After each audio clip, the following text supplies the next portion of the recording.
nguhaye ikaze wowe udukunda, wowe udukurikirana, wowe udahwema gukurikirana ibiganiro byacu, wowe dushyiraho ikiganiro ako kanya ugahita ukireba tutaranasharinga linki.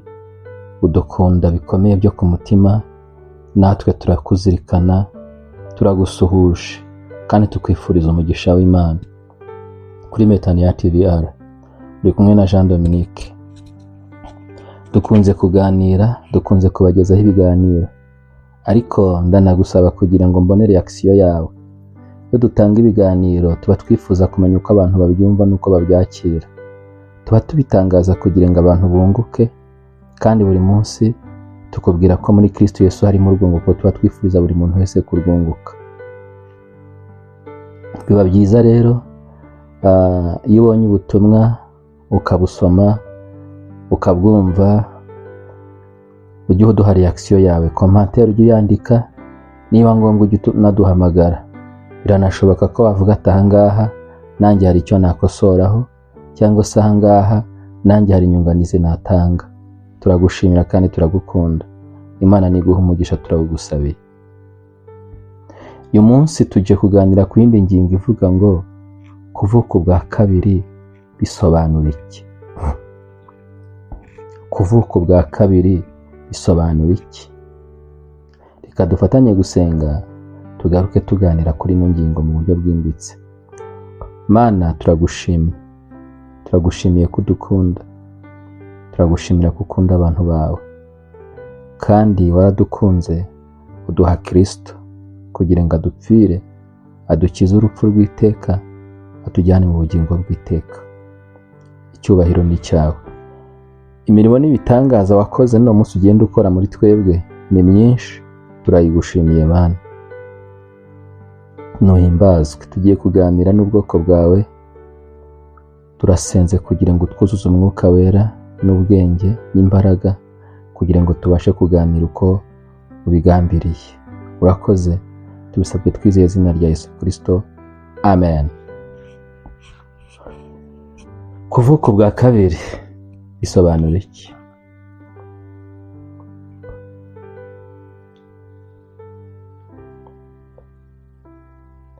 Yesu yavuze kenshi ku byo gukenera guhinduka ndetse no kuvuka ubwa kabiri.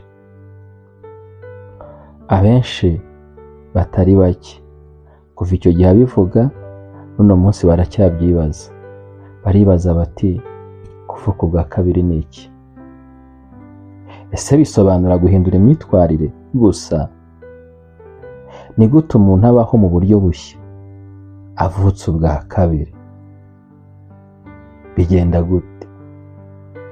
Uyu munsi tugiye gusobanukirwa icyo kuvuka ubwa kabiri bivuze mu buryo bwimbitse, n'icyo bivuze ku buzima bwawe bwite wowe udukurikiye. Kuvuka ubwa kabiri, icyo bivuze ku buzima bwawe bwite.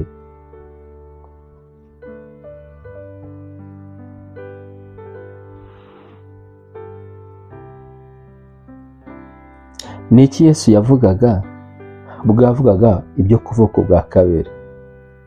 Yesu yabwiye Nikodemu ati, yari umutambyi mukuru, yaramubwiye ati, ni ukuri umuntu utabyawe ubwa kabiri ntashobora kwinjira mu bwami bw'Imana.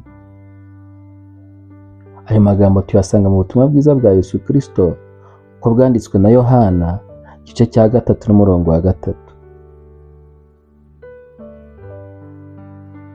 Icyo gihe Nikodemu byaramutangaje, aramubaza ati, se mwigisha, ukungana kuko ndi umugabo ukuze, nkaba rwose ndi igikwerere cy'umugabo, ko mfite ubwanwa, ushobora no gusanga ya n'imvi zari zatangiye kuza kuko babaga banakuze, ubu koko nabasha gusubira mu nda ya mama nkongera nkavuka nkaba agahinja? Yesu aramusubiza ngo, ukaba umwigisha w'Abisiraheli ukaba utazi ibyo? Ariko yarabisobanuye, niyo mpamvu nanjye nje kugira ngo tubiganireho. Kuvuka ubwa kabiri si igikorwa cy'inyuma gusa. Kenshi iyo twabatijwe bigaragarira amaso y'abantu, bakunze kuvuga ngo twavutse ubwa kabiri, twabyawe ubwa kabiri, nanditse mu matorero agiye atandukanye no mu madini atandukanye, hari aho bagerageza kuzana ababyeyi ba batisimu kugira ngo bigaragare ko umuntu yavutse ubwa kabiri. Yari asanzwe afite ababyeyi bamubyaye ku maraso, ariko noneho ngo avutse mu buryo bwa batisimu, ahawe ndetse n'ababyeyi. Hari abagira umwe, hari n'abagira urenze umwe, hari n'aho batabagira. Ariko se kuvuka ubwa kabiri ni iki? Twaba tuvuze ngo kuvuka ubwa kabiri si igikorwa cy'inyuma gusa, ahubwo ni impinduka zo mu mutima, aho umuntu atangira kubaho mu buryo bushyashya, buryo bw'umwuka wera. Ni urugendo rwo kwiyegurira Imana no kugendera mu mwuka wera. Ni urugendo rwo kwiyegurira Imana no kuyoborwa no kugendera mu mwuka wera.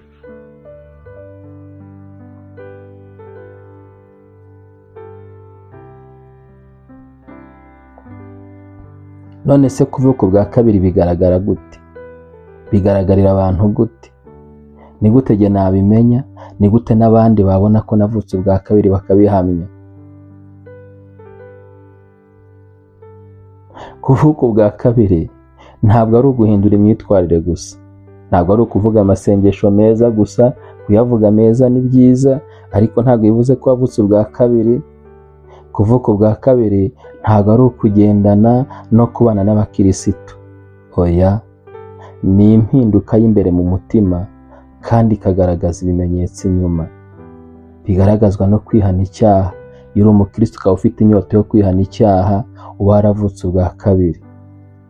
Bigaragaza no kwizera Yesu Kristo nk'umwami n'umukiza. Iyo ufite ibyiringiro, iyo wizera Yesu Kristo nk'umwami n'umukiza, urabimenya. Ntabwo ari byo kubifiringa gusa, urabimenya ko wizera Yesu nk'umwami n'umukiza, kuko niwe byiringiro byawe, ahinduka ibyiringiro byawe. Bigaragazwa no kwakira umwuka wera. Umwuka wera we urawakira ukabimenya, ndetse n'abantu bakabimenya, kuko Pawulo yandikira Abakorinto yaravuze ngo buri muntu wese agahabwa ikimugaragazaho uwo mwuka. Rero umuntu wakira umwuka wera ni umuntu wavutse ubwa kabiri, ni umuntu wabyawe ubwa kabiri. Bigaragazwa kandi n'imitekerereze, bigaragazwa kandi no guhinduka kw'imitekerereze, guhinduka k'ubwenge, guhinduka kw'ibitekerezo ugira, guhinduka kw'amarangamutima ugira, no guhinduka kw'ibyifuzo bya kera. Pawulo yandikira Abakorinto ku rwandiko rwa 2 n'igice cya 5 ku murongo wa 17 yaravuze ngo umuntu wese yari muri Kristo Yesu aba abaye icyaremwe gishya, ibya kera babishize. Bivuze ngo hari impinduka zigaragara ku muntu wavutse ubwa kabiri, wakazibonaho, ndetse hari n'iz'abandi babona.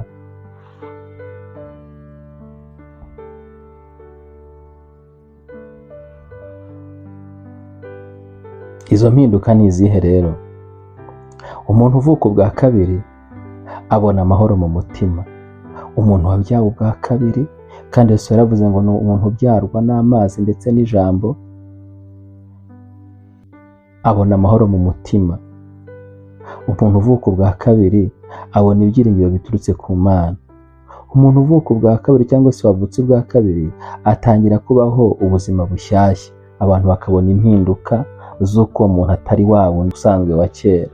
Umuntu uvutse ubwa kabiri aba umwana w'ubwami bwa Kristo, kandi akumva ubwami bw'umurimo, kandi akumva ubwami agenda gukorera. Ubugingo bushya buva mu kwizera Yesu bufasha umuntu gutsinda icyaha ndetse n'urupfu. Ubu bugingo bushya buva muri Kristo Yesu bufasha umuntu gutsinda icyaha ndetse agatsinda n'urupfu.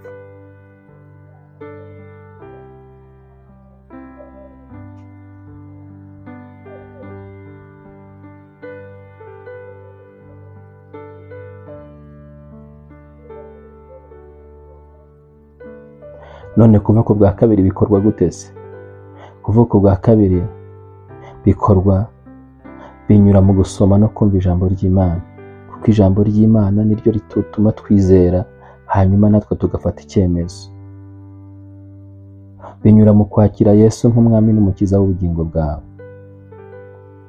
binyura mu gusenga no kumvira Umwuka Wera, binyura mu kwihana no kwiyegurira Imana, binyura mu kubaho mu rukundo n'ubuntu bwa Kristo Yesu. Kuvuka ubwa kabiri n'urugendo rurerure ariko rufite ibyishimo n'ubugingo bushya.